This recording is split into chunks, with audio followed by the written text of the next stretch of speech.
Hello, and welcome to Nostalgia Marcana. I'm your host, Doug Leaf. Each episode of this podcast, we'll look back on the movies, TV, games, people, and phenomena that we still love talking about all these years later, and ask ourselves why these bits of pop culture still enchant us today. This week, we'll be revisiting...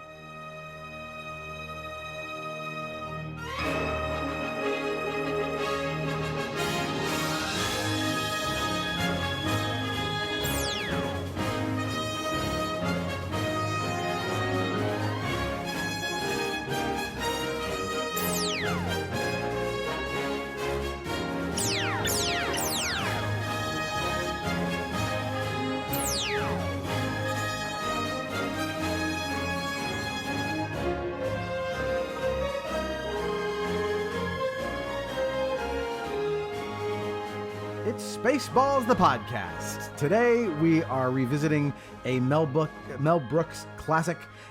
This is our first time really delving into Mel Brooks on the podcast, so I'm really excited to talk about him and about his work, and this one in particular because it's the intersection of screwball comedy and Star Wars, so can't go wrong with that.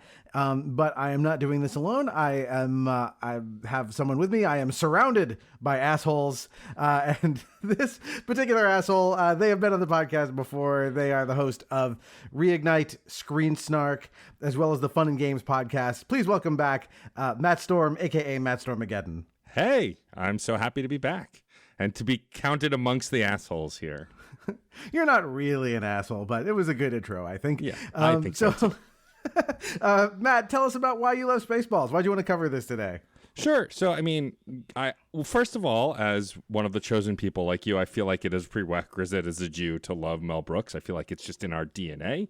But beyond that, I think it's, I'm a big Star Wars fan to a fault, I would say now. Like, even the stuff that folks deem not good, I still love. Like, I think Book of Boba Fett was a lot of fun, but, Anyway, you can't make all the Star Wars fans happy, but because I'm such a big sci-fi fan, Star Wars and beyond, when I first saw this movie, which I can't recall exactly when, but I assume it was during my childhood, probably shown to me by my father, I was like, you can make fun of other movies?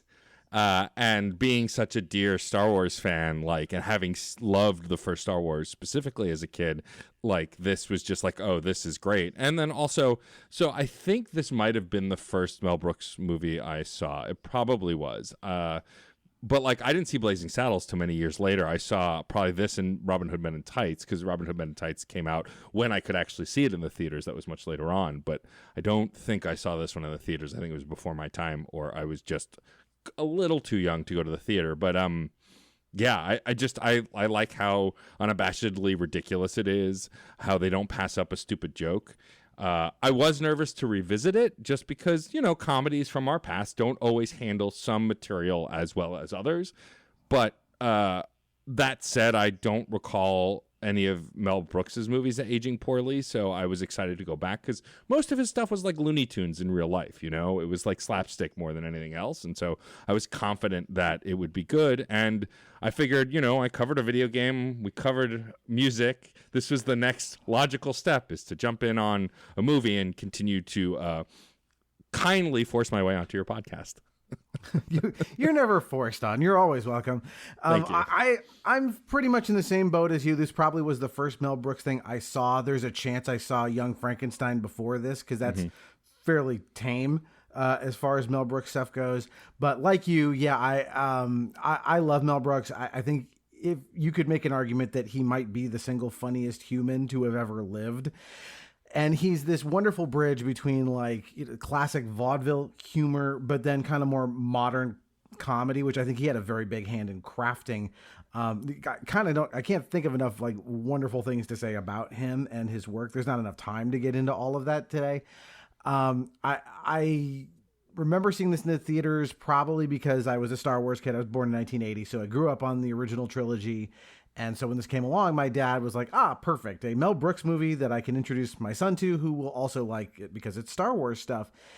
And I thought this held up very well. I tend to not worry about Mel Brooks stuff holding up largely because the thing he's parodying, one, is Star Wars. It's proven to be universal and kind of, will last till long after we're dead.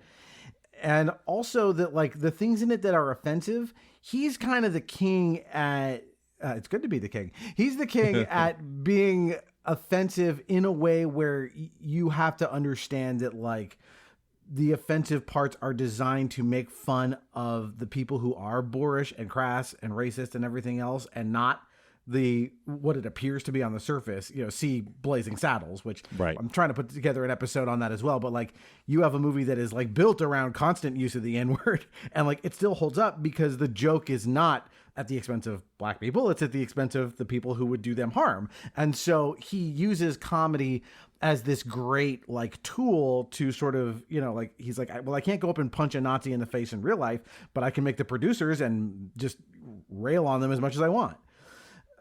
So yeah, this is a fun one though, because I think this one it's less about societal commentary, though it's in there. But this one is just so silly. Like, this is just silly fun. Yeah, and also, I mean, I think why this really holds up is it's not just making fun of Star Wars, though that's predominantly, like, it is a note-for-note kind of, like, retelling of, like, a Star Wars-style story, but with goofy comedy. But they also make fun of tons of other science fiction properties as well, and, like, make references to even cartoons and other things. And, like, there are moments in this film, more so than I think other films that he's done, where it is something so comical or so ridiculous that wouldn't make sense unless you assume these people were cartoon characters. Like, and that part of it is, I think, really fun, because when you think about, like, Life Stinks and, the producers and Young Frankenstein, there are some of those moments, but not as many as that are in this, like, just pure slapstick. This has way more Duck Amuck energy. Yeah. And for people who don't know, that's the classic Looney Tunes cartoon where Daffy is being fucked with by the animator, who turns out to be Bugs. But yeah, lots of fourth wall breaks in this, lots of, like, playing with the form. And those are, for me, I think, my favorite parts of the movie. I think those are the most inspired things in it.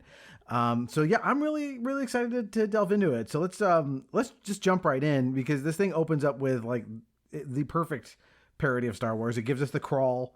It notes that this is chapter 11 of the the bankrupt chapter of this movie saga, and we watch this Spaceball 1, this just enormous ship fly by, and comically long pan over the size of this thing. It's really good. Yeah, and they're using a lot of the same special effects that Star Wars used. So, like, physical models and, like, green screens, and, like, as the ship is scrolling, like, I know there's a bit coming, right? Like, so I've seen this movie dozens of times. I think I haven't watched it very recently, which is why I also wanted to cover it, because I probably watched it at some point within the last 5 or 10 years, but I couldn't tell you exactly when. It was something that used to always be on TV as well when I had cable. But, like, this crawl is happening, and I'm like, I know there's a bit, I know there's a gag, I just don't remember what it is. And of course, it's the bumper sticker on the back that says "We break for no one," as you're also sitting there for a good, like, 2 or 3 long minutes just watching the ship slowly go by. And it's just like, from the first minute whether you're gonna laugh at this humor or just think it's like eye-rolly. And I, of course, let out a chuckle. Like, it's just, there aren't a lot of surprise left in this movie, but it had been long enough that I was like, I know there's a bit coming, I just don't remember what the bit is. There's really solid, like, comedic timing on this, where, like, it's hard to do something this long and ostensibly boring, but, like, he knows just how long to string it along before finally we get to the end of this ship, as you go, oh, it's still going. Like, those are hard bits to pull off, because, like, you never know exactly where your audience might tap out, but it's Mel Brooks, he knows. All right, so we go into the ship, we meet Colonel Sanders, the Grand Moff Tarkin for this movie. And we all rise for Dark Helmet, the beautiful, I have to say that because my wife had a crush on him, Rick Moranis as Dark Helmet.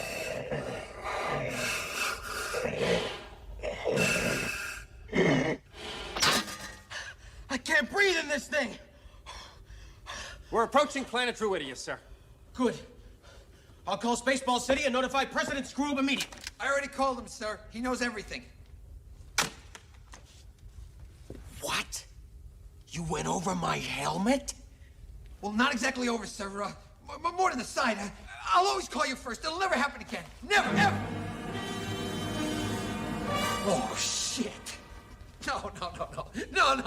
Please, no, not that. Yes, that.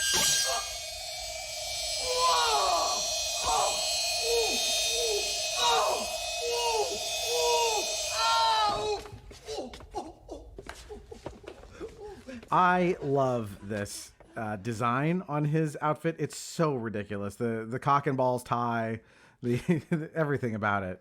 The best part about seeing this in HD, so I watched it on Max.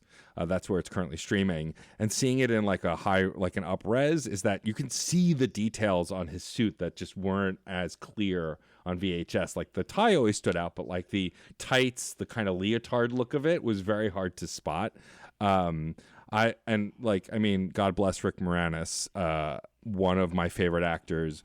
Big 80s, 90s actor, hasn't really done much lately by choice. He kind of like receded from acting in later years, but like easily one of my favorite performances of his. And then George Weiner as Colonel Sanders, like still continues to work today, but like this was one of his biggest like leading-ish roles, and like never misses a beat, like even from the early moments here.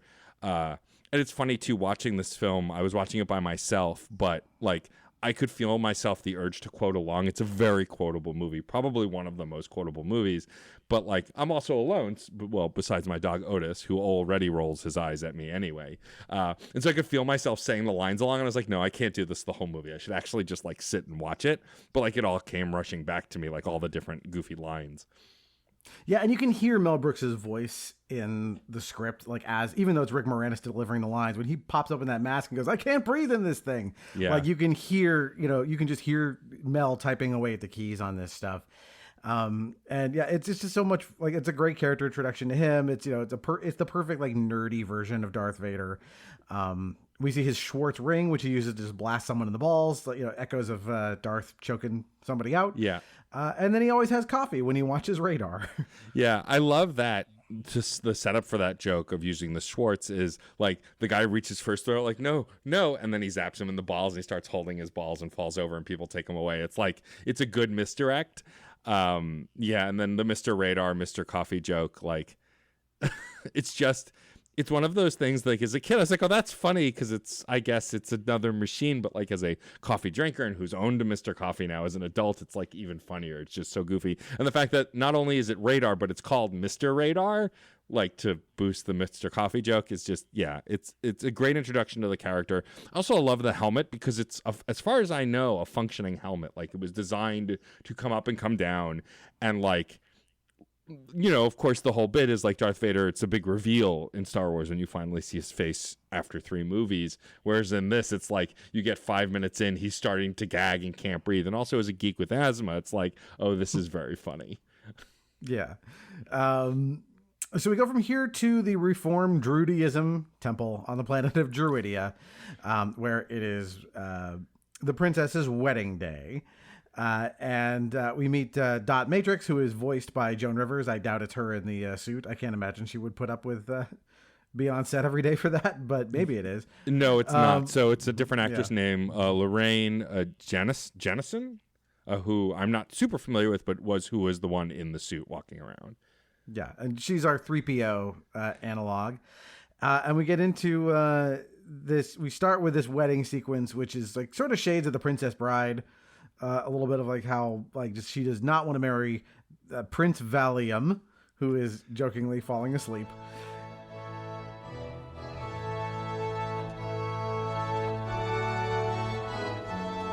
Daddy, must I go through with this? I'm sorry, my dear. You have to.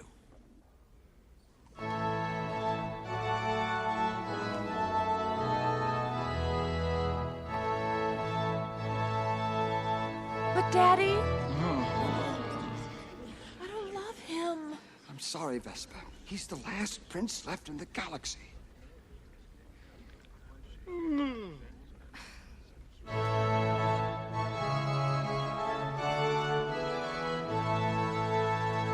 Dearly beloved, we are gathered here on this most joyous occasion to witness Princess Vespa, daughter of King Roland, going right past the altar, heading down the ramp and out the door. Stop her! Someone stop her! Stop her! Hey, wait! You forgot to get married! Will you stop? What are you doing? No questions, Dot. Get in.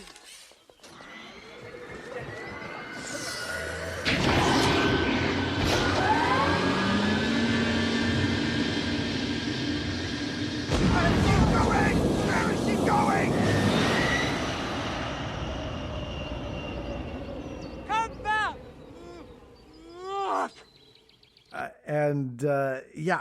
Great introduction to her as well. You know, she's much more the spoiled brat princess than Leia. Leia's kind of the opposite. She's the, tough as nails one. They decide to abscond from this wedding and escape.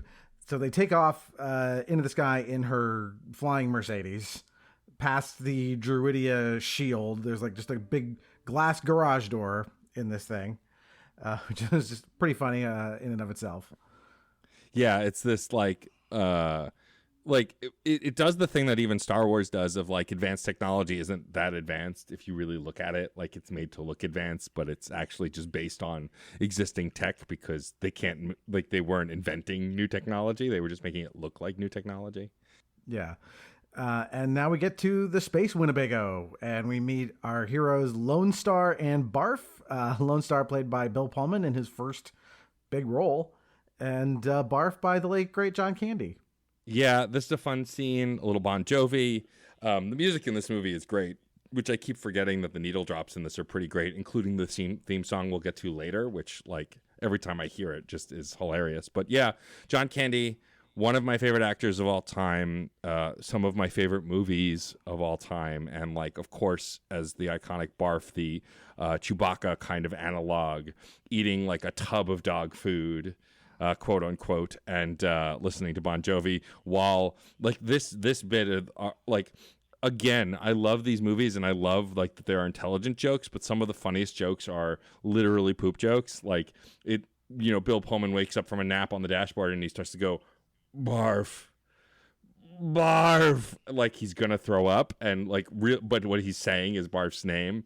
Is just it's just like a very one note stupid joke, and yet I love it. It's one of my favorite openers. And then we go from here to them hopping in the driver's seat, and they get greeted by probably one of the best spoofs I think in the history of spoofs, which is Dom DeLuise's character in this film.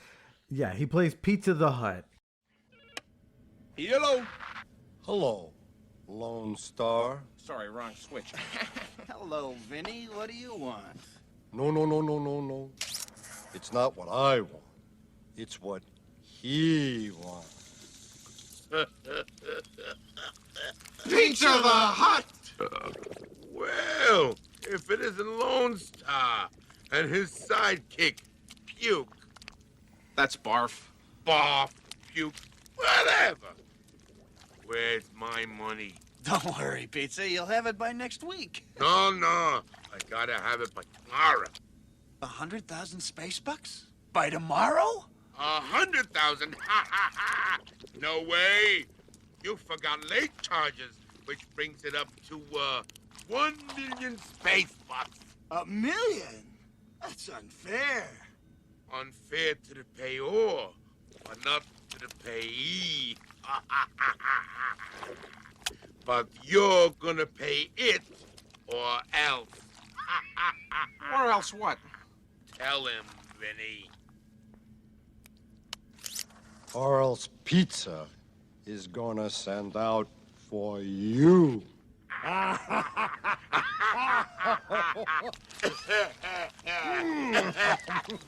You're delicious. Ciao, boys.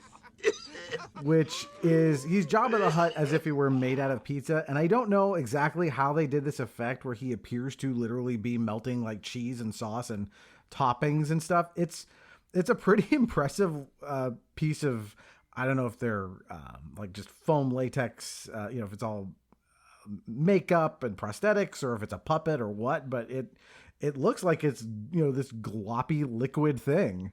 Yeah, and it's disgusting. Like looking, like it pulses too. Like you see bubbles boiling. It's the worst, But they are contacted by Pizza the Hut and his cohort, the robotic gangster Vinny. Now I have no idea why he's here. Like that that spoof doesn't read to me as anything other than gangsters were popular, but I don't understand that one. He's got a little bit of Max Headroom energy, Oh, sure. but Yeah. Max Headroom is not a robot. He's he's a computer generated program image, but he kind of has some of the same like jerky movements. Yeah. But he doesn't really do a lot of Max Headroom stuff, but that was the only thing that my brain kind of went like, I guess maybe he's Max Headroom. But yeah, they want 1 million space bucks or pizza is going to send out for you. For you. Yeah. And like, I love that it's just 1 million space bucks. It's not like some new currency or credits or something, like it's just space bucks, space dollars. And so now, of course, they're panicking because they don't have the money and they have no idea how they're going to get the money either. Yeah. And we cut over to Princess Vespa and Dot, in their vehicle. And I love this bit where she has the Princess Leia hair buns and she takes them off and it's just a big pair of headphones. Yeah. Like Dot's trying to talk to her and she's like, hello. And like, eventually she looks over and goes, what? And takes them off. Yeah. It's a good bit. Yeah. So just sort of a quick scene of them before we cut over to Spaceball City and we meet President Scroob, played by Mel Brooks, who this is very much like his exact same character from Blazing Saddles as the governor.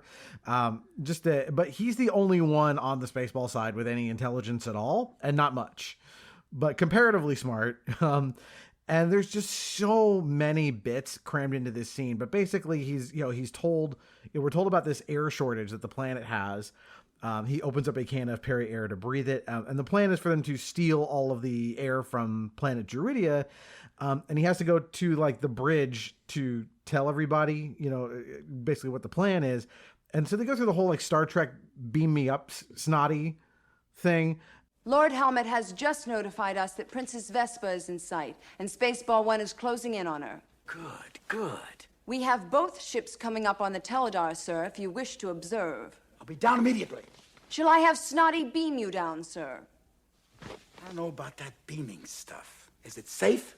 Oh, yes, sir. Snotty beamed me twice last night. It was wonderful.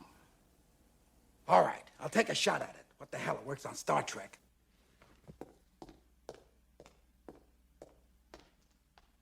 Snotty, beam him down. Yes, sir. Immediately, sir.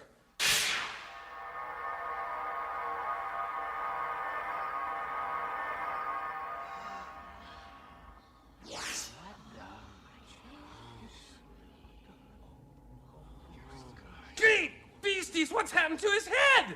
It's on backwards. This is terrible! Do something! I'm sorry, sir. There must have been a microconverter malfunction. Why didn't somebody tell me my ass was so big? Hold on, sir. We'll try to reverse the beam.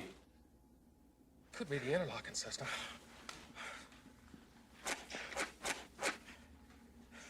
Lock 1, lock 2, lock 3, lock Lomond.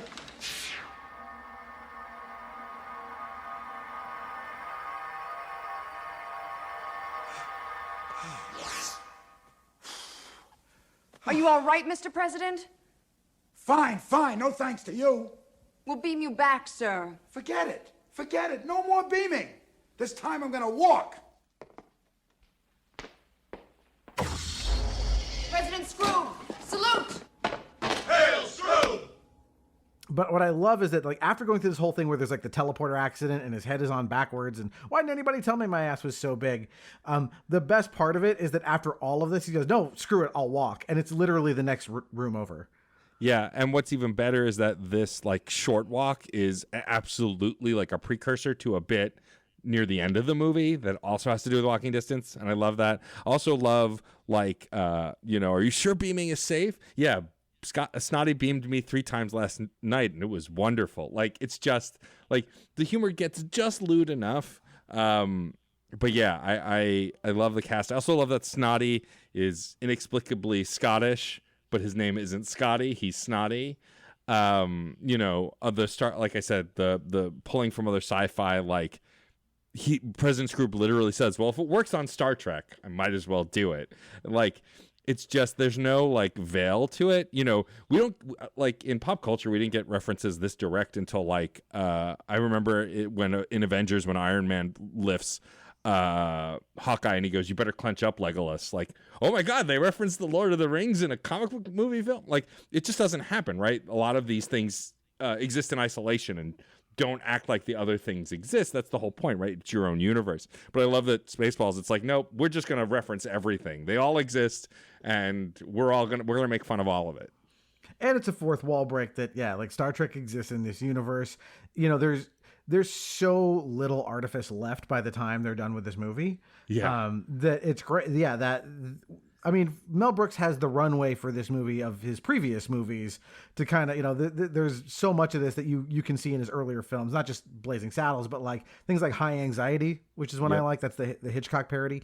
Like he loves doing this stuff of like just absolutely tearing down the fourth wall, not giving a shit at all, like total cartoon logic.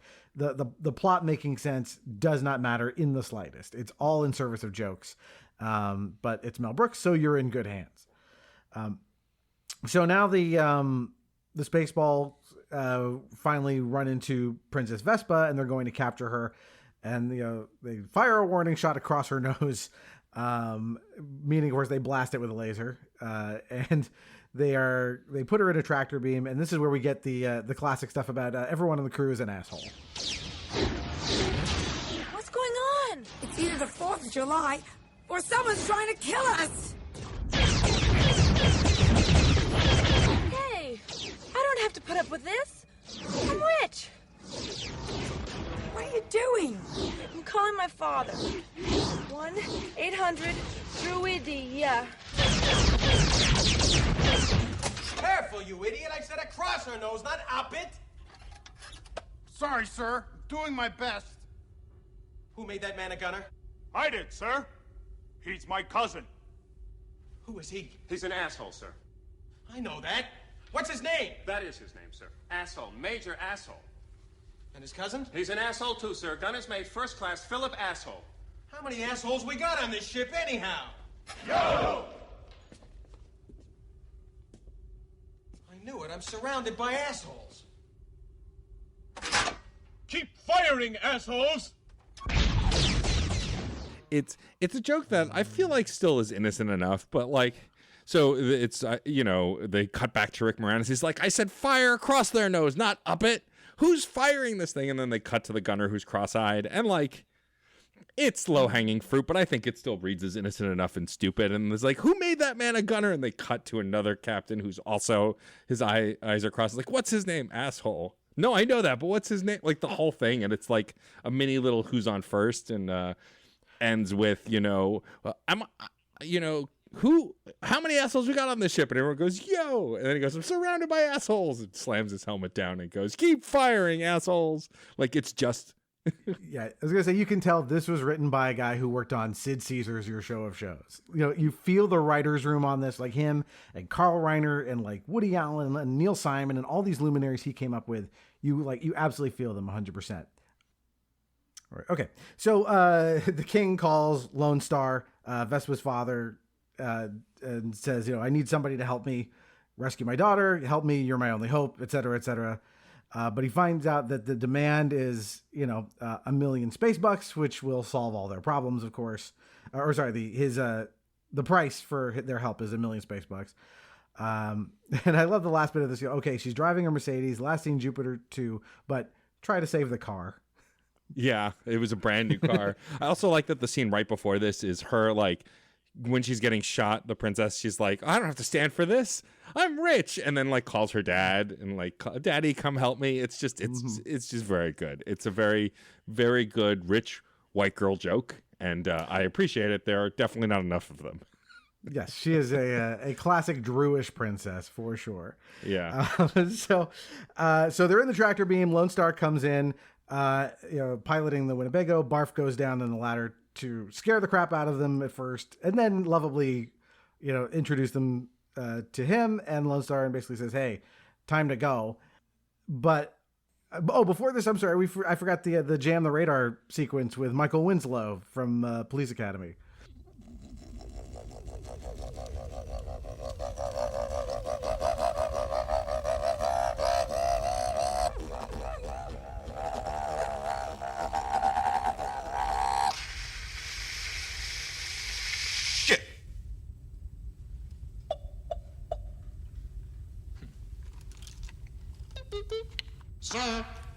What is it?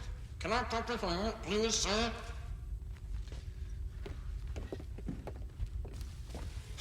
Well, you don't need that, Private. We're right here. Now, what is it? I'm trying to hear, sir. Now, what is it? I'm having trouble with the radar, sir. What's wrong with it? I've lost the bleeps, I've lost the sweeps, and I've lost the creeps. The what? The what? And the what? You know, the bleeps, the sweeps, and the creeps. That's not all he's lost. Sir, the radar, sir. It appears to be jammed. Jammed. Raspberry. There's only one man who would dare give me the raspberry. Lone Star! Yeah, this is great. So they're being monitored on radar, and Barf is like, well, we can't go in and get them. They'll see us on radar. And he's like, not if we jam it. And so the joke is literally at the model, they launch a jar of jam that says jam on the lid. It hits the radar and spreads everywhere. And then it cuts to Michael Winslow looking at the radar and literally making all the noises for it. For those who are not familiar, Michael Winslow is an incredibly talented actor and comedian who most famously was in the Police Academy movies and was known for making tons of sound effects. And his whole, he toured later on, his whole stand-up routine was him doing crazy sound effects. And so, of course, he's playing the part of the radar as well as... And my favorite joke in the entire movie that used to make me lose it as a kid is, so the radar goes out, and as it's going out, he's making the sound effects. And then once it goes out, he taps it, ding, ding, ding, still making the sound effects, not working. So he picks up a walkie-talkie to call over Helmet and Sanders, and sir, they walk over. What is it? He does that again. Dark Helmet reaches over and rips the walkie-talkie out of the console, and he goes, what? And then he repeats it clearly. But the fact that he does it, and then they take the microphone away and he still does, it's a show. It's a 2-minute showcase of why Michael Winslow is such an incredible talent. And it's great. I love it. It's like a Mystery Man level superpower that he has. Yeah. We recorded an episode that will come out in about a month on Led Zeppelin. And I mentioned in there that if you go find it on YouTube, there's this clip of him doing Whole Lot of Love. That's just like him and one guy and an acoustic guitar in real life. But yeah, he's Robert Plant. He's Jimmy Page. I don't know how he does it. It's just, it is superhuman. It's incredible. So Barf helps them out, gets them into the Winnebago, and they take off. And we get our meeting between Lone Star and Princess Vespa, who, of course, they hate each other for this movie until they don't. Right, yeah. And I do love this moment where, Barf opens the sky roof, talks to them. What was that? Never mind that. What was that? Hi. Who are you? Barf. Not in here, mister. This is a Mercedes. Nah, that's my name. Barf. Barf? What are you? I'm a Mog. Half man, half dog. I'm my own best friend. What do you want? Your father hired Captain Lone Star and me to save you. Come on, we gotta hop up this ladder and get out of here. Good, quick. Hurry, darling. Follow the dog. Mog. I'm a Mog. Wait, what about my matched luggage? It's such a good line. And what sells it, the reason Barf is such a great character is because John Candy is endearing when he wants to be. He's also played assholes before too. But in this movie, he's so endearing. And then when he does lines like that, you're like, aw, you really believe he's a human dog. He's just this sweet, sweet creature. It's the best.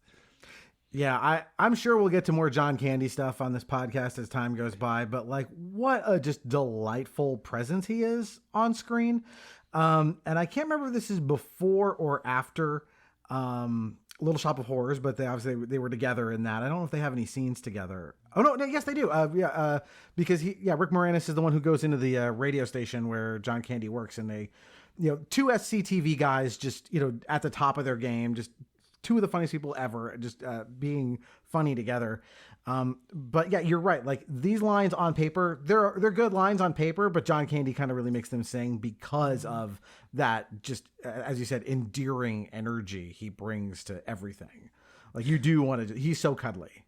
Yeah, totally. And like, as far as, Daphne Zuniga and Bill Pullman, like it's funny, like they're both very attractive people generally, but they were like heartthrobs at this time in their career, and in this film they're portrayed as such, right? They're meant to fall in love. It's meant to be that cheesy thing. And what I also love about Lone Star's character is he's simultaneously Han Solo and Luke Skywalker, and he's both, and it shouldn't work. But it not working is what makes it funny that he's on both of these. Like, he's the aloof guy, but he's also the natural hero. And we find out he's a prince. Spoiler alert. Like, it's so funny that they do the sci-fi trope of cramming all of these archetypes into one character. And like, I love the scene where they're bickering through the intercom. They're not even talking to each other because they're so focused on getting away. And they are like, of course, Princess Vespa is like complaining about how it's a pigsty and it's not fit for a princess and all of that. It's really good banter writing that really sells the characters and is delivered quite incredibly. Yeah. Their chemistry is really good in this movie, and you need it to be for this to work. Yeah. Maybe not their romantic chemistry so much, but their comedic chemistry has to work, and it does. So we go back to the Spaceballs. They have the car. Helmet is monologuing to no one. I have this in my notes here because, as you mentioned, like when you watch this now on like a big screen, TV and 4K, you can see some of the details. I never noticed this before, but his belt is a giant like dime or a 50-cent piece or something. Like you can see like Kennedy's head or whoever. It's money. Really yeah. funny. Yeah. Yeah. So he reveals, he does the big villain monologue speech where he reveals the air sucking plan, but it is to no one because, of course, they are not in the car. And he wants to know who's responsible, and everybody covers their balls. Yeah. Which is great. And then the door to the car comes down on his head, and he gets stuck, and everyone continues to like hold themselves. It's great. The written comedy is great, but Rick Moranis specifically in this film, his physical comedy is like some of the best in his career, and for sure, like this and Ghostbusters, I feel like are his two best like comedic physical comedy roles, because both those roles demanded so much, and especially this one because he gets tossed around like a rag doll several times. Oh yeah, they absolutely abuse the shit out of him, and it is great because when we're about to see one of those, because the Winnebago takes off into hyperspace, they need to give chase. And so it's time to go to ludicrous speed.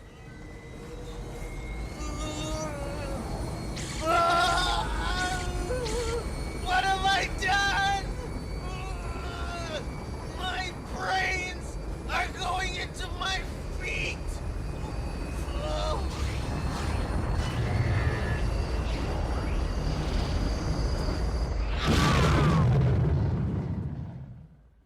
What the hell was that? Spaceball 1. They've gone to Plaid. We passed them! Stop this thing! We can't stop. It's too dangerous. We've got to slow down first.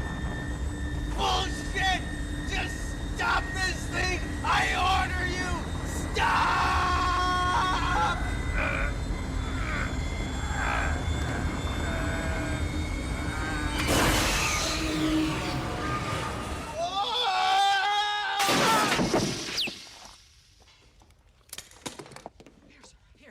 Help you, sir. Are you all right, sir? Fine. How have you been? Fine, sir. Good. It's a good thing you were wearing that helmet. Yeah. What should we do now, sir?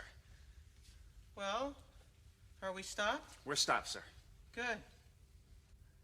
Well, why don't we take a 5-minute break? Very good, sir. Smoke if you got 'em. So the ludicrous speed thing is funny, that they have to speed up to this, past light speed, past hyperspace, whatever. That's funny. But one of the things I took note of this time is some of the little things that are going on around it. Like as they are preparing to go to ludicrous speed, they talk about like close all the shops in the mall, cancel the 3-ring circus. So there's a whole bunch of really funny, like, I guess that's on board the ship. There's a circus, there's a mall, right?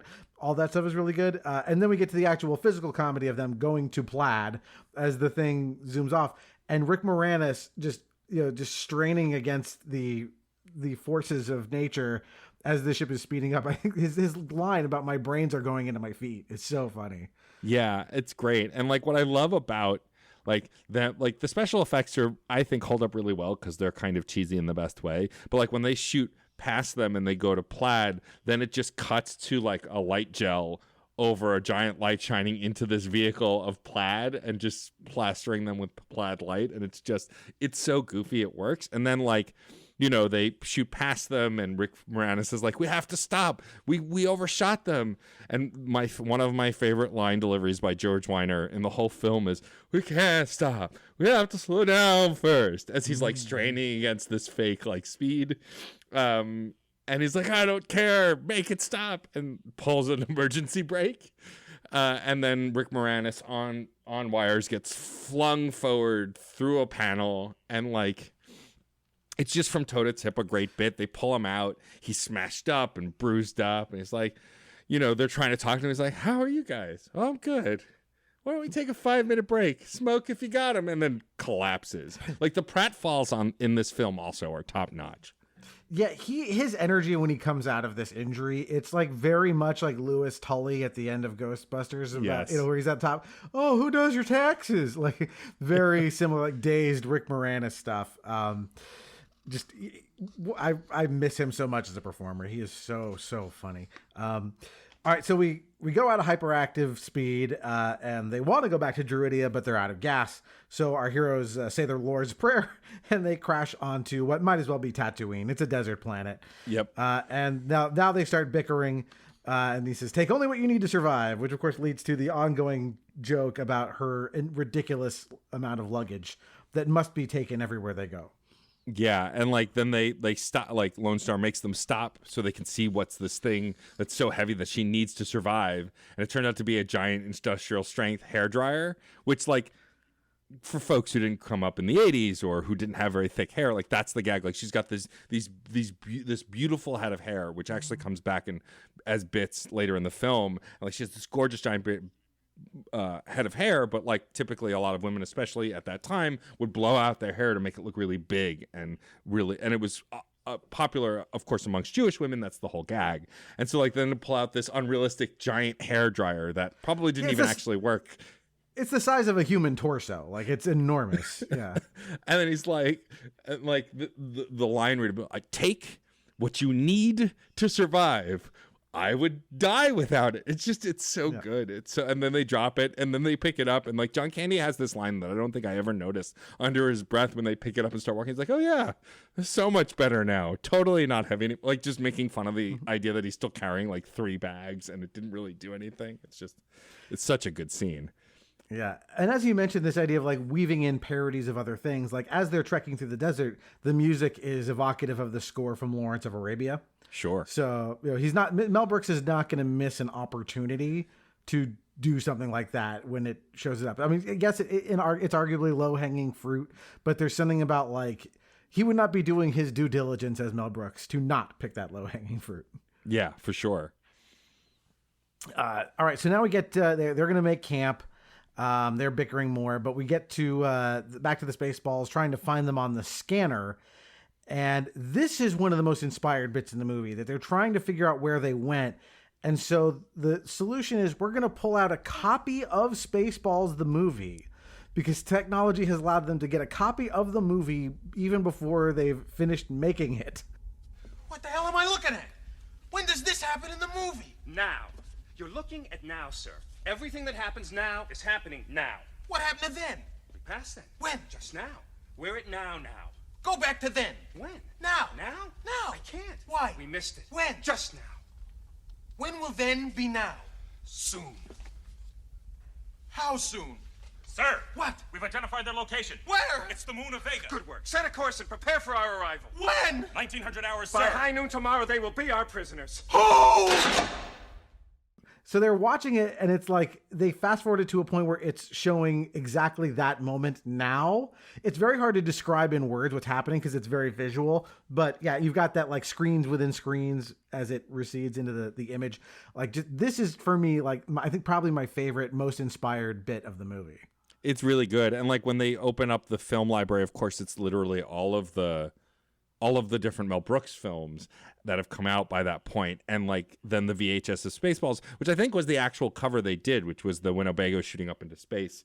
I think there were variants of it, but I think that was the actual release of it, which is just even also funnier. And yeah, when they get to like, not only is it one of the best bits, but the wordplay. What happened? Where are we now? Well, what happened then? That was then, but this is now. When will then be now? Soon or whatever. Like, I don't even think I got it right, but it's like that whole like back and forth, and then it continues on to, we found them, sir. Great. Let's go. Whoo! Like, it's a who's on first style bit, but within a Mel Brooks movie. And I mean, I love Abbott and Costello. I did an audio project on them in college, like made an entire room full of college kids laugh at who's on first, like bust their gut laughing. Like, I love that kind of ridiculous humor. And it's just the scaling anger of Rick Moranis while, Colonel Sanders is calm, cool, collected. That really mimics the Abbott and Costello of it all to me. And you're right. It's such a visual bit that also requires specific language that's hard to explain because it's such an in-the-moment thing. It's so good. Oh, 100%. Like, this doesn't exist without Abbott and Costello. It's incredibly weird, but again, like I said, inspired. Like, this is such a... the conceptual high of this is so good that you can juxtapose this with like, whatever fart jokes are coming up next. Like, you need only a Mel Brooks's mind could come up with this kind of a bit. It's that good. All right. So we have our like one non-comedic scene basically as, Lone Star and, Princess Vespa talk about his medallion that he got. He's an orphan. He's got some mysterious past we don't know, and that's they're about to kiss, but Dot's Virgin alarm goes off. It is planned to go off before he does. Yes, it's a good bit, and like, but this scene, like, I think they have pretty good chemistry as romantic partners too. But like, what really is fun is that the natural, like, there are natural moments within this conversation where they get really close and they're like, and gets shy, and it's like that is also a spoof on constant romantic films where like that happens between these star-crossed lovers, but then to break the entire scene with this Virgin alarm, which is literally Dot Matrix's chest flashing Virgin alarm. It's just Joan Rivers. Like, I love Joan Rivers, very funny woman. She did such incredible work over the years, but there's something about this character that just feels so her, and like she's always been very funny, but there's, to me, like, playing the C-3PO character and making her less stuck up than C-3PO and more relatable and kind of just funny and goofy. Like, and this is one of her best bits in the film. It's really great. Yeah, she looks more like C-3PO, but she has more of, I guess, R2's attitude if he could talk. Yeah. Same with Lone Star, how they kind of combine Luke and Han. They sort of combine 3PO and R2-D2 for her.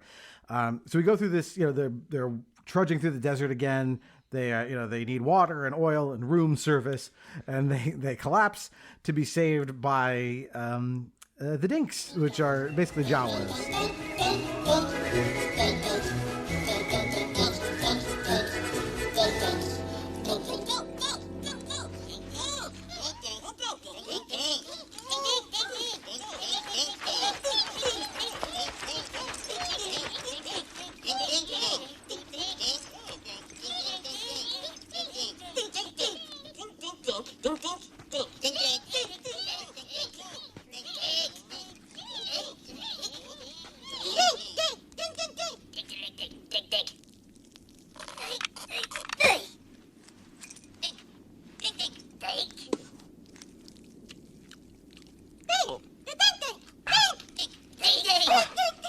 Thanks, little guy.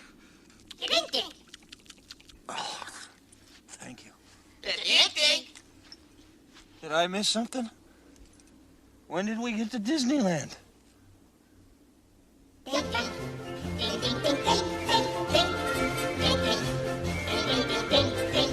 Yeah, this is another great scene when they're walking. Like, so there's the last scene before they pass out is John Candy is carrying Dot, which part of that is the robot couldn't really walk well in the sand. And so there are several scenes where she gets carried down the stairs and other things. But like, so John Candy's carrying, and also being the gentleman of a Mog that he is, carrying her. And like, they collapse and fall over, and Dot does this pratfall, the actress playing the physical version of Dot, where she falls onto her back, but her leg stays up, which is such a good choice. And then when Lone Star falls, he drops to his knees, drops the princess, and then falls to the side next to her. But you hear the impact. Like, it's just such a good pratfall. And whether it's the SFX team or it's just a really good pratfall or what, but like, they all pass out. And then we see the Dink Dinks walking to be their saviors, to bring them water. And like, also then, so they bring them all water to like wake them up, or oil or whatever. But like, they start with Barf, and when they start to give him water, he starts to lap it up, and then his tail starts to wag. And it's just like, again, these are tiny bits that you could overlook, but are just really good and well crafted. Yeah. I like these characters. They're fun. We'll get a little more of them in a minute. We get a brief shot of dark helmet and a giant pith helmet, which is a funny idea. Before we go to Yogurt's chamber, which is this giant temple, subterranean temple in the desert, where they go through the Wizard of Oz bit, where it's this giant head and a bunch of smoke. But then eventually, Yogurt, the everlasting know-it-all, also played by Mel Brooks, comes out from behind the statue as sort of their Yoda analog. And he's just plain Yogurt. Get out of here right now! Wow! Silence! Who dares enter the sacred and awesome presence of the everlasting know-it-all? Yogurt! Yogurt!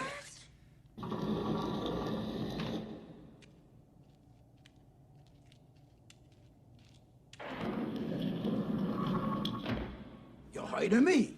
Heard of you? Who hasn't heard of Yogurt? Yogurt the wise. Yogurt the all-powerful. Yogurt the magnificent. Please, don't make a fuss. I'm just plain Yogurt. Yeah, he's just plain Yogurt. I like how they're like all describing like Yogurt the great, Yogurt the brilliant. No, I'm just plain Yogurt. And then of course goes into one of the like, I think most Mel Brooks bits of the whole film, which is like, well, what do you do here? Moichandizing. But Yogurt, what is this place? What is it that you do here? Merchandising. Merchandising? What's that? Merchandising. Come, I'll show you. Open up this door.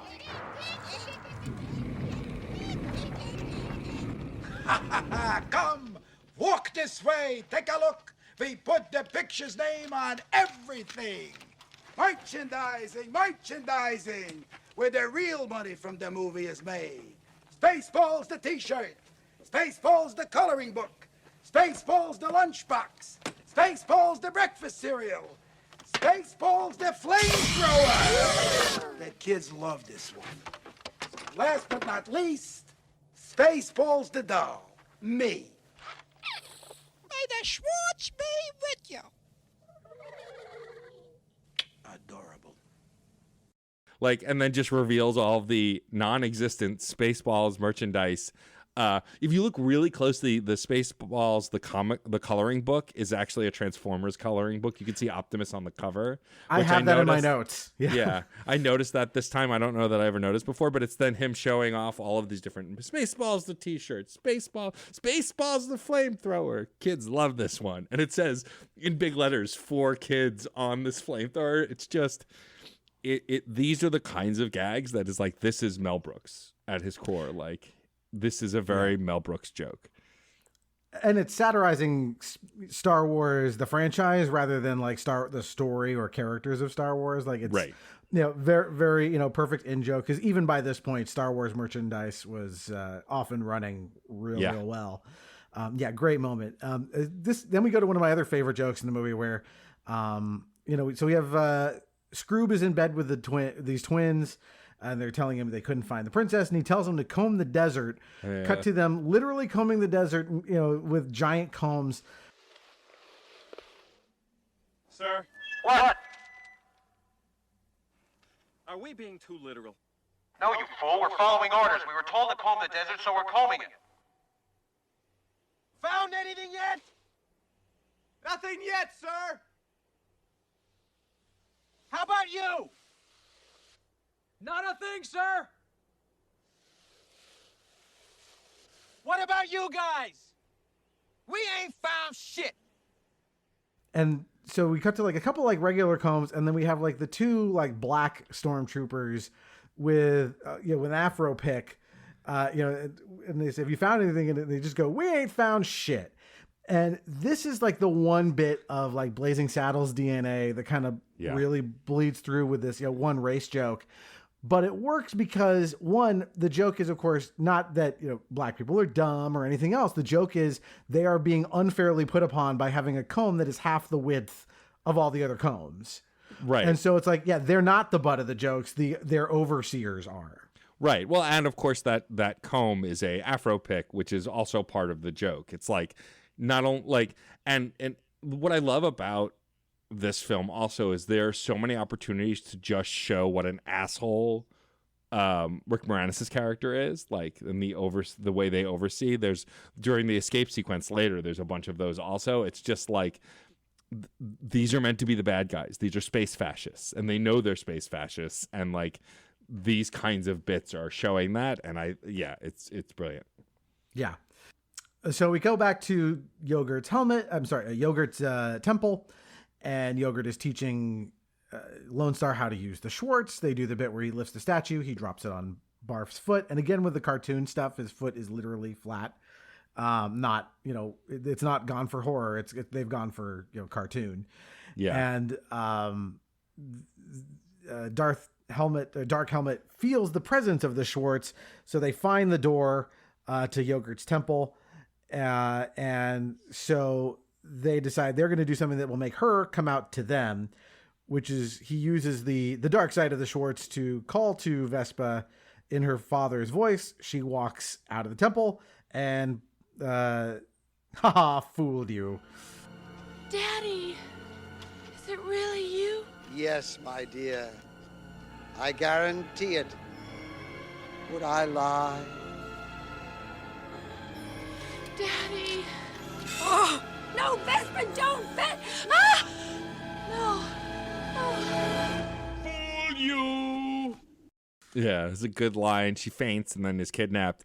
What I love is when they find the door, he's like, wait, how can you sense the Schwartz? I thought you only have the Schwartz. And he's like, I got the, I got the downside. He got the upside. Like, I like that it's not the dark side and the light side. It's the downside and the upside. This whole thing is great. The fooled you is such a good delivery through the helmet. As far as I know, Rick Moranis is the one doing both voices, which also is funny because, of course, in the original Star Wars, the guy in the suit wasn't James Earl Jones. James Earl Jones just did the voice, and they play with that a lot here, too.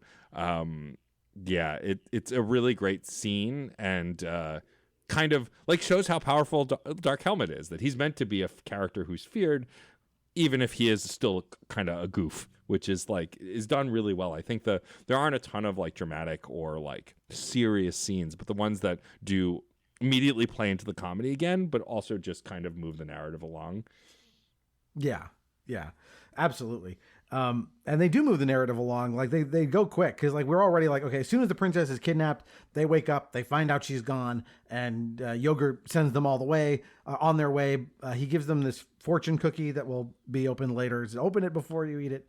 And it says, God willing, we'll all meet again in Spaceballs 2, the search for more money. Yeah, which is a multi-level joke because obviously they're searching for money, right? The characters literally want money so they can get out of this debt, but also Star Wars made boatloads of money and like continued to make money, and it's like the movie is searching for like they're searching as producers to get more money. It's just a multi-layered joke that I don't think I got as a kid. I just thought it was very face value, and I love the depth of that too. Yeah, and it's also a reference to, I believe, Star Trek 3, which is the search for Spock. Yes, correct. And I think there was some talk about like if they were going to do a Spaceballs 3, or sorry, a Spaceballs sequel, they were going to call it Spaceballs 3, What Happened to Spaceballs 2 or something. They were going to skip somehow. It was very just like again, like surreal idea. All right. So we go to what we think is an interrogation, but it's in fact Rick Moranis playing with action figures. So, Princess Vespa, at last I have you in my clutches to have my way with you the way I want to. No, please, leave me alone. No, you are mine. Not so fast, Helmet. Lone Star. Yes, it's me. I'm here to save my girlfriend. Hi, honey. Now you are going to die. Oh! Hey, what'd you do to my friend? The same thing I'm going to do to you, big boy. Oh, and you too. Oh! Now, Princess Vespa, at last we are alone. Oh, no, I hate you, leave me alone. Yet, I find you strangely attractive. Of course you do. Druish princesses are often attracted to money and power, and I have both, and you know it. Oh, leave me alone. No, kiss me. No, yes, no, yes, no, yes. Oh, your helmet is so big. Lord Helmet, what? You're needed on the bridge, sir. Knock on my door. Knock next time. Yes, sir. Did you see anything? No, sir. I didn't see you playing with your dolls again. Good. And the things he's saying sounds like he could be masturbating, so he gets very mad when they knock on, I told you to knock on my wall. This is an unlisted wall. I'm sorry, knock on my door next time. Very funny stuff. So we get to Spaceballs, the toilet paper, and Scroob is at a urinal getting a call. That's the unlisted wall joke. He says he'll be right there. And of course, again, it's literally right out the door. Yeah, I love that in this bit, there's a small moment where when she calls, he's like, this is an unlisted wall. You're not supposed to call here. And then he salutes and reveals his junk. And you can see her like look down a little bit and go, oh. And then like, it's a very subtle joke that works really well. I love the Spaceball salute. It's like putting one arm into the other arm and then waving afterwards is just like, it's meant to be aggressive and then delightful. It's very stupid. Yeah, it's like a winky version of like a fuck you gesture. It's really fun.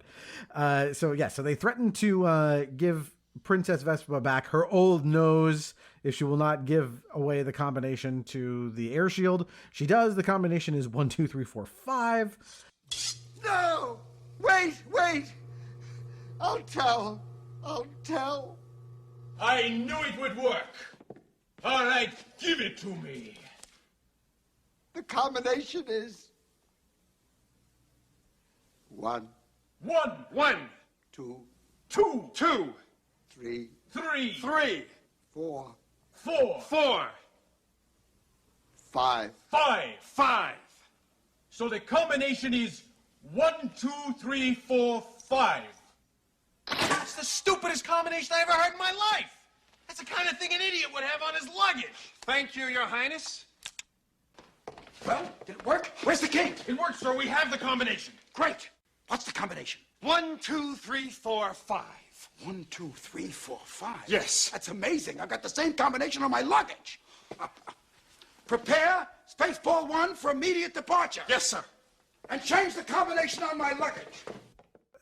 We get to this other like fourth wall break where they turn off the movie. Yeah. For a second, it just all goes black. Very quick, turn weird. it back on. We have to get that fixed. Yeah. Very funny. And then we talk about the bit about the combination being moronic as it is only 1, 2, 3, 4, 5. Yeah, I love that. I mean, Dick Van Patten, just always great comedic actor. And like in this moment, like 1, 1, 1, like just, as you would repeat a password to make sure everyone gets it down correctly when you're stealing it. And then, God, that's the same password or the same combination some idiot would have on their luggage. And then when President Scroob comes in and they update him, he's like, that's the same combination on my luggage. The glance that Colonel Sanders and Dark Helmet exchange, like, oops. It's like, all right, well, let's go. And also remind me to change my luggage. Like, it's like they don't take a break. They don't take a breath. I couldn't remember if this movie ever drags anywhere. There's a scene later that I thought it had, but no. Like the whole movie is just punchy and like gets you from beat to beat to beat. It's, you know, a joke per second, and it's great. Yeah. My daughter, we gave her like an old iPod to use recently, and she set a password on it, and the password was 1, 2, 3, 4, 5. And I was like, oh, I really wanted to have fun with that. But, you know, she's 7. I'm not going to give her crap for it. But it was just in my head, how could you not think of this? So, yeah, very funny. So, all right. So they go to rescue the princess and Dot. And this is a pretty visual bit, but basically they do the shtick on the Death Star. They break in, they grab her, they break out. But one of my favorite bits in here is, of course, that they go to capture them, and it's not them, it's their stunt doubles.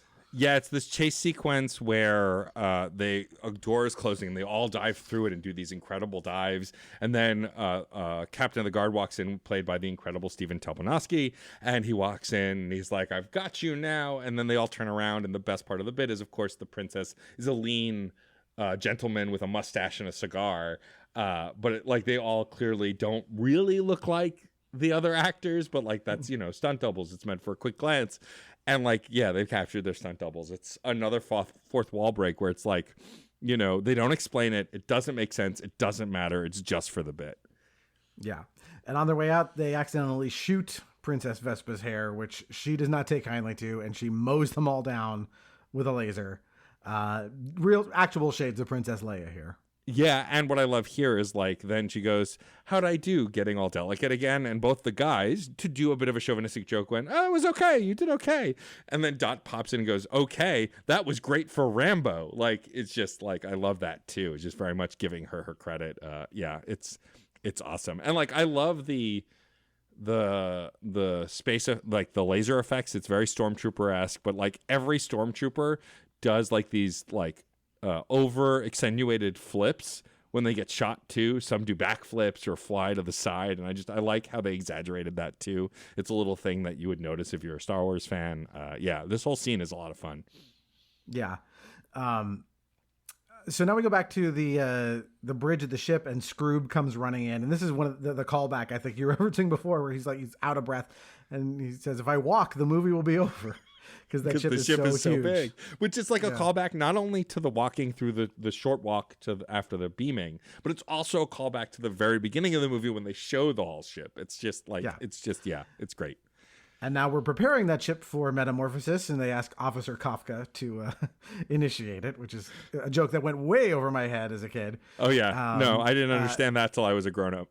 Nope. And so the ship transforms into Mega Maid, this giant sort of Statue of Liberty looking esque woman with a giant vacuum cleaner to suck the air literally out of Druidia, which she starts doing.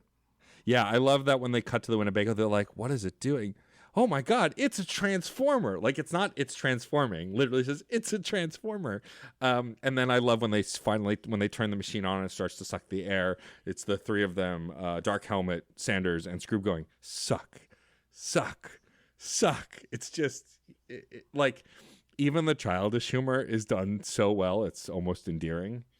Yeah. And I love the little gags, like after it's done transforming, like you're hearing this sort of Thus Spake Zarathustra music from 2001, and when they cut back you actually see guys with timpani drums banging it out, and like he pauses so they can like say Mega Maid and then dun dun dun dun.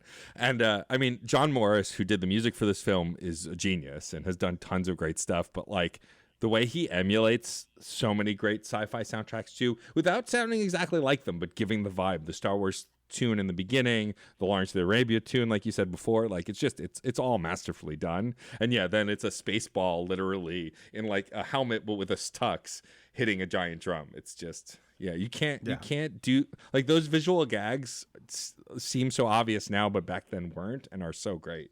Yeah. So our team of heroes, they fly into Mega Maid's ear to reverse this process and then destroy the ship. And so we get the Vulcan neck pinch, sort of, as they're disabling the guards. And eventually we get to the confrontation between Lone Star and Dark Helmet. At last, they meet again for the last time. Not so fast, Lone Star. Helmet. So, at last we meet for the first time for the last time. Before you die, there is something you should know about us, Lone Star. What? I am your father's brother's nephew's cousin's former roommate. What's that make us?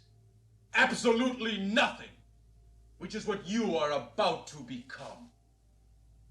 Prepare to die.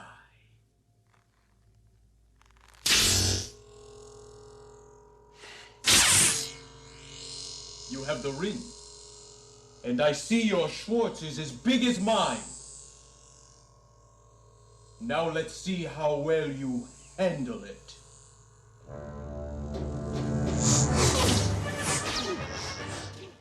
Yeah, for the first time, for the last time. Yeah, I like when they're going through the ear canal. It's like turn on infrared, and so they turn it on. And then at one point, Lone Star like fiddles with other stuff. He's like, "What are you doing?" And he's like, "I'm scanning." And then like a little scanner pops out of the bottom of the ship, which is all to make fun of the Death Star run.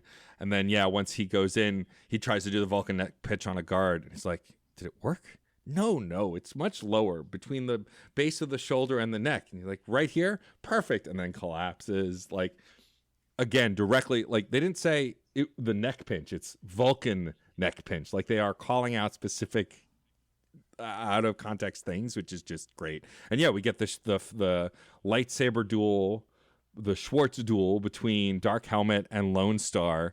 And probably the line I said the most. So, it's a physical bit. So if you've not seen the movie, they both have rings. They put their rings to their crotch, and then the Schwartz extends from there. And while they're holding it down there, Dark Helmet goes, I see your Schwartz is as big as mine. You know, it's lowest common denominator humor, but still really funny. And then when they start to fight, they like lift their hands up and fight like lightsabers. And it's a really fun like lightsaber duel, actually. Like looks pretty good still too. Yep, and then of course they get their Schwartzes twisted around each other. The ring, Lone Star's ring ends up down a grate. After he literally says like, look over there. Like Rick Moranis just berating him like, you fell for the oldest trick in the book. Like all of this stuff is so good. Like because this is where it gets real stupid, but like real stupid in a way that is very, very funny.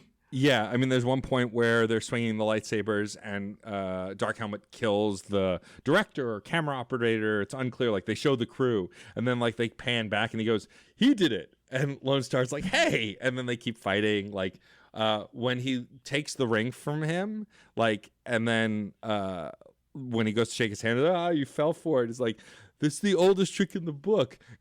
Evil will always triumph over good because good is dumb. Like, it's just such a good line as well. And then, of course, we get Yogurt in Lone Star's head going, use the Schwartz. And he's like, I can't. I don't have the ring. He's like, the ring. I got that from a Cracker Jack box. It's in you. Use it. And then he pulls a mirror to make Dark Helmet shoot himself in the crotch instead of him. And he falls backwards through the plate glass onto the self-destruct button.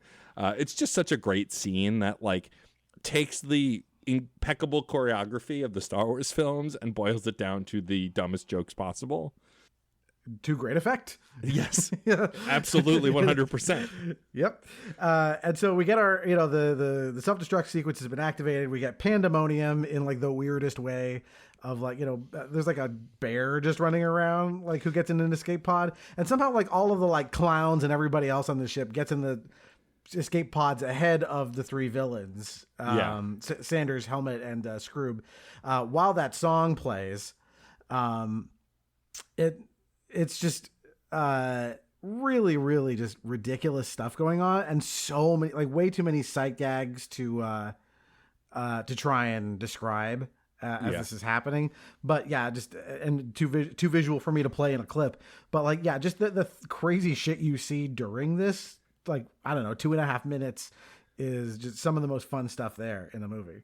Yeah, and what's best is this is another callback. So like when he's talking about locking down the mall and the circus, in this scene we see the circus performers running for their lives. We see a pizza delivery person running for their lives, right? Like, so we're getting a visual acknowledgement to that audio joke earlier. And then then the Spaceballs theme plays, which is this 80s rock, like, you know, think of the touch from Transformers, that kind of thing, like theme for the Spaceballs and describing how terrible they are and the terrible things they do.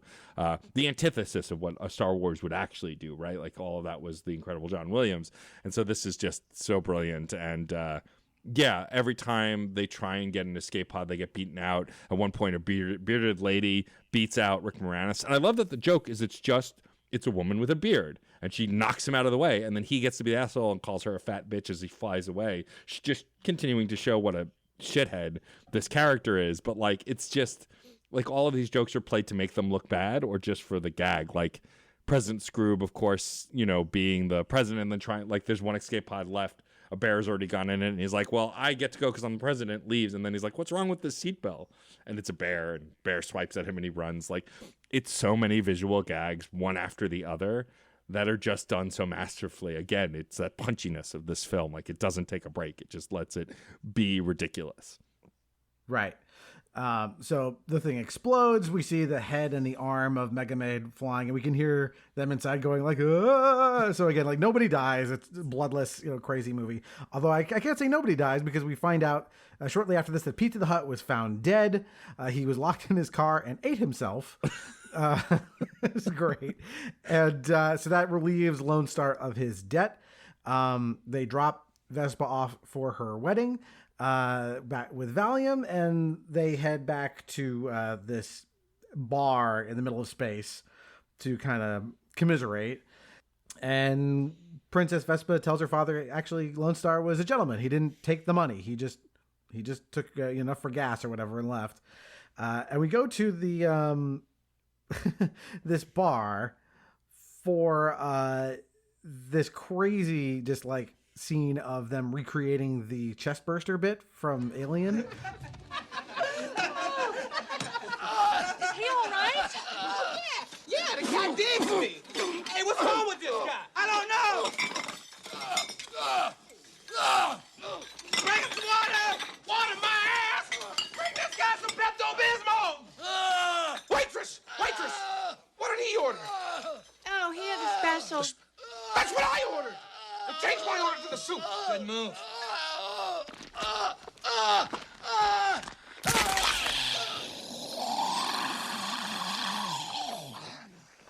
Oh, no. Not again.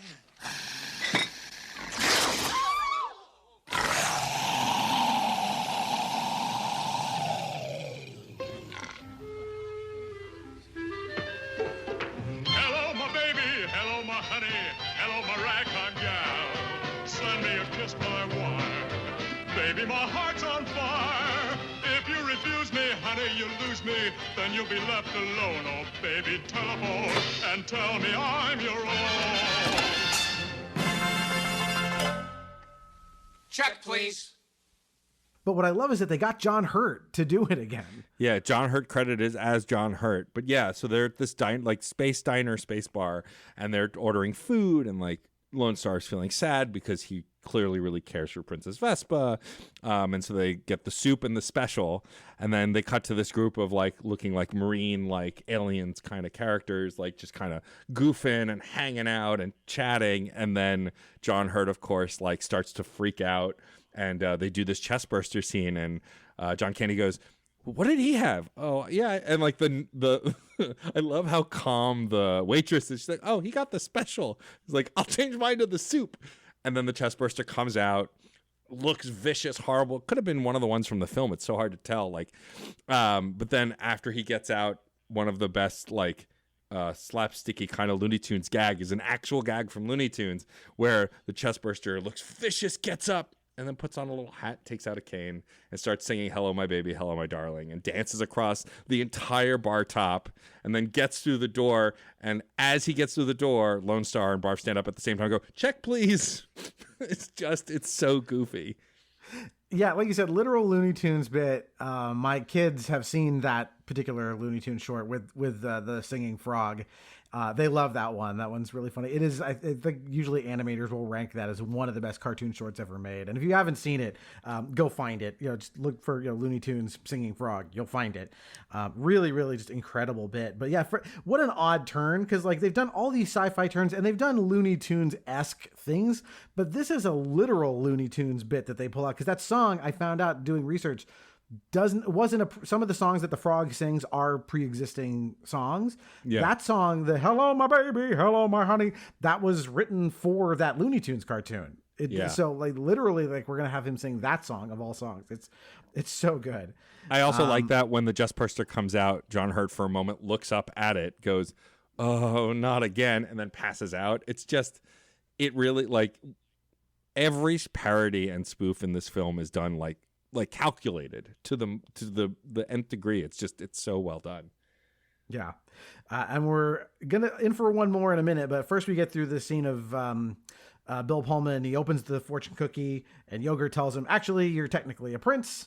So that means you can go marry the princess. So come on, get on out of here. Here, use a can of liquid Schwartz to get there in time. But before we get to that, we get one more scene of the Mega Maid head and hand land on a beach, and we get the end of the Planet of the Apes parody where the apes come upon what looks sort of like the statue of Liberty Head.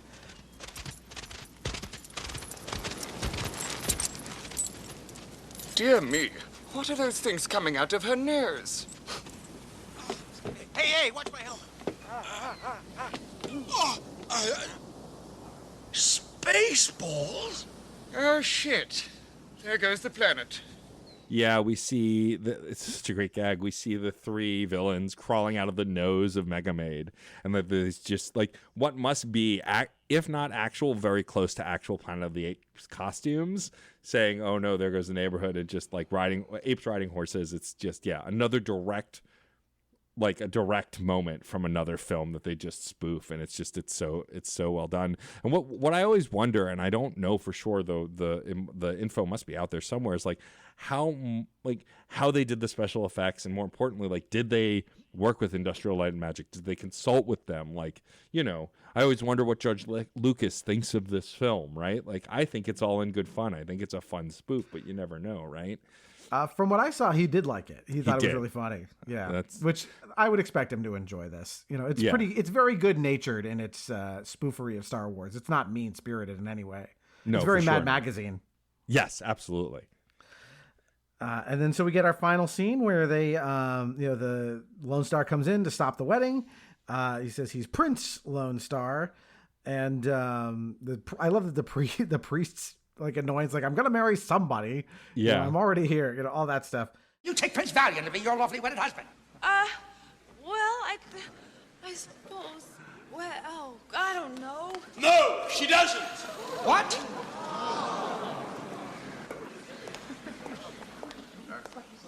Who the hell are you? Prince Lone Star. Prince? I just found out. That's what this says. I'm an honest-to-God prince. Will you marry me? Well, let me think about it. Yes. I'm sick of this. I don't give a damn who it is, but I'm gonna marry somebody today. Who are you? I'm the best man. What's your name? Barf. Your full name? Bartholomew. Are you the one that's getting married? No. Then get over there. Okay, here we go. The short version. Do you? Yes. Do you? Yes. Good, you're married. Kiss her. I love you. I love you.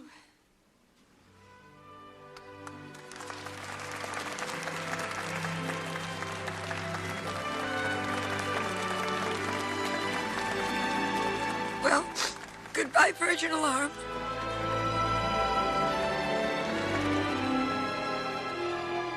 And then that's it. Goodbye, Virgin Alarm, and they fly away, just married. And that's the end of the movie. Yeah, I love this scene too because they're doing the wedding and he's like, the priest is like, all right, I'm gonna do the short version, and starts to do the short version, and then he gets interrupted and he's like, that's it, short version. Do you? Yes. Do you? Yes. Great. Kiss. Yeah, it's very good. I also love how when they make space tracks using the liquid Schwartz, they're still in whatever outfits they're in, but they have enough time for a wardrobe change because Lone Star then, who knows where he got it from, walks in his princely outfit while Barf's like headpiece is like groomed back and he's wearing like a black tux. It's who are you? I'm the best man. Are you the one getting married? No, get over there. Even one of the more sincere scenes is still so goofy. Yeah, I mean, they're not going to miss a moment to do something weird and funny, even here at the very end. Like, it's, Mel Brooks has a very, like, if you're not telling a joke or setting up a joke, you're wasting the audience's time, right? Like, right. He's like, the density of jokes on this is incredible. But here we are at the end. So, Matt, I'll give you, I'll let you talk, but why is it you think that people still love this movie? I mean, Mel Brooks has many classics that people love, but why do you think this one remains, up there in the pantheon? I mean, I think because while some of the jokes are very specific to the original Star Wars, there are so many jokes that are universal to science fiction that I think makes this movie kind of timeless. I think because, like the original Star Wars, it was filmed with physical props and mostly physical gags with very little CGI or digital effects. In fact, the only digital effect I can think of is the lightsabers, the Schwartzes. It also holds up really well. All the models look great. Like even the sucking up of the air, we didn't talk about it when it was happening, but we saw like physical trees come out of the ground from like a model, or like the snow come off a mountain, and like all of that was done physically too. Like it's just, I think it's timeless because of how well it was made and how the jokes, while they are, you probably need to watch Star Wars to understand the bigger jokes. The smaller moments, if you're a science fiction fan in general, really still land. And I think also, like, while there are some jokes that maybe you could argue didn't age well, most of it is very juvenile, kind of like poking fun and punching up. Mel Brooks very rarely punches down, if ever. He only punches up. I think that comes from his Jewish background and, of course, like making fun of Nazis whenever he can, because you should always feel good about punching Nazis. I'll go on record and say that. I think, like, this film still works so well because it's still about space fascists getting their butt kicked, but it's comedic the whole way through, too. Yeah, I love Mel Brooks, and I'm really excited to introduce my kids to Mel Brooks. I tried Young Frankenstein. They weren't, it is a little harder to get into because it's a little slower and it's black and white, so it's a little harder of an ask. I still think for me, the Holy Trinity is producers Young Frankenstein and Blazing Saddles. But all of those movies are not as easily accessible when you're young. The Mel Brooks stuff I would want to introduce them to is probably Spaceballs, maybe something like The 2,000-Year-Old Man, those recordings, which if you have not heard, it's basically some of the best improv you've ever heard, where he would just do this bit at parties with Carl Reiner as his straight man. Carl Reiner would interview him, and he would just be, because he's the quickest wit on earth, just have these incredibly funny things to say as these different characters he would play. But you've got to start somewhere, and this is probably, I think, the best place to start with Mel Brooks.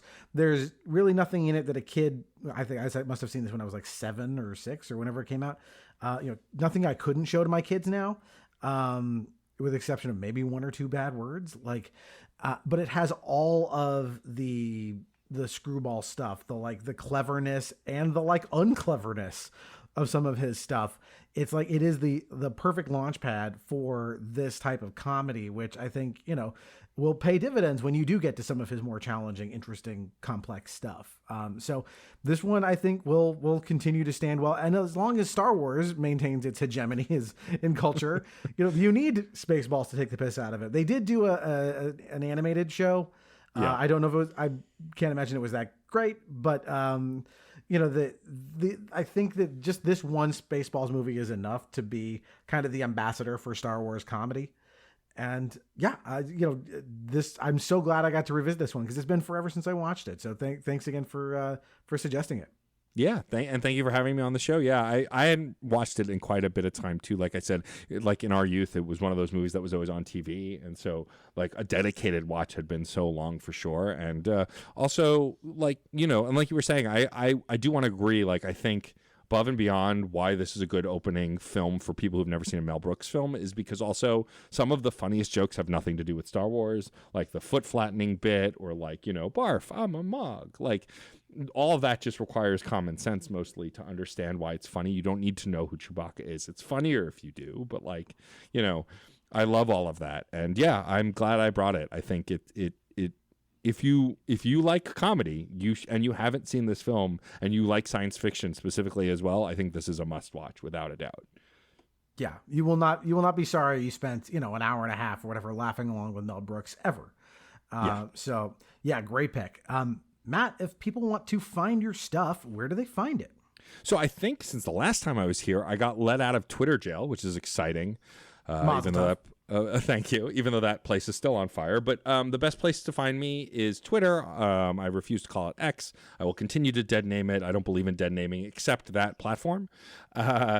You can find me there at DJ_Stormageddon. I'm also the same on Instagram and Twitch. And then I'm just DJ Stormageddon on BlueSky because they don't believe in underscores for some reason.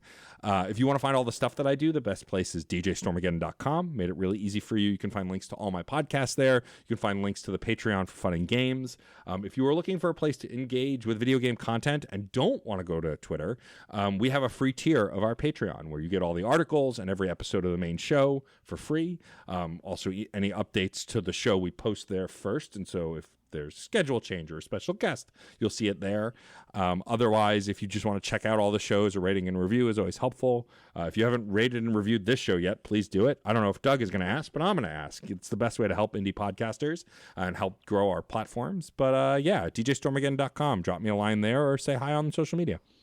Awesome. And if you want to find our stuff, we are on all the socials. I'll put all the links to Matt's stuff in the show notes and ours as well. But we are on the social media site formerly known as Twitter, at NostalgiumPod. We're also at NostalgiumPod on BlueSky. And then we're Nostalgium Arcanum on Instagram and Threads. We're also Nostalgium Arcanum on TikTok, which is mostly me doing impressions and fucking around. But hey, if you want to hear me do that outside of the podcast, it's there. So go and listen to that. As Matt said, drop in reviews for the shows really helps out a lot. If there's a podcast you like, not just this one or Matt's, but any podcast you like, do write the review. It doesn't take very long, but it makes a big difference to listenership. So with that, that probably covers everything. Oh, in terms of recent and future episodes. So if you have thoughts on our recent ones, which was our revisit to Disney songs, and before that was Crash Bandicoot. Coming up next, assuming I get my act together and get this out on time, after this episode, you'll hear our episodes on RoboCop, followed by the Terminator, the first one, then Led Zeppelin, and then I believe after that it's Happy Gilmore and A League of Our Own. A League of Our Own, Their Own. A League of Their Own. All excellent stuff. Really, really fun stuff coming down the pike as always. Oh, and I did do a guest shot recently on the Still Loading podcast. Our mutual friend, Josh Covelt's show, talking about the classic point and click adventure game Myst. So, it was a great episode. I actually listened to it very recently. It was phenomenal. Thank you. I think it actually turned out better than the episode of Myst we did on this show because I had a lot of audio problems that time.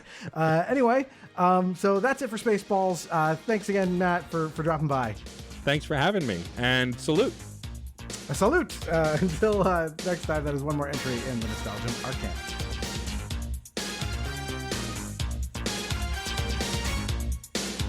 If you're living in a bubble and you haven't got a care,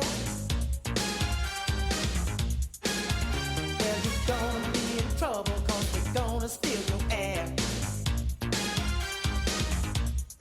'Cause what you got is what we need, and all we do is dirty deeds. We're the Spaceballs.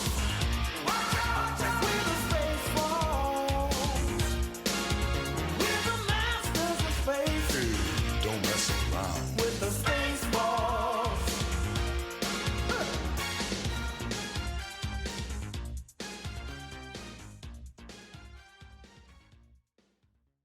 C. Jews in space.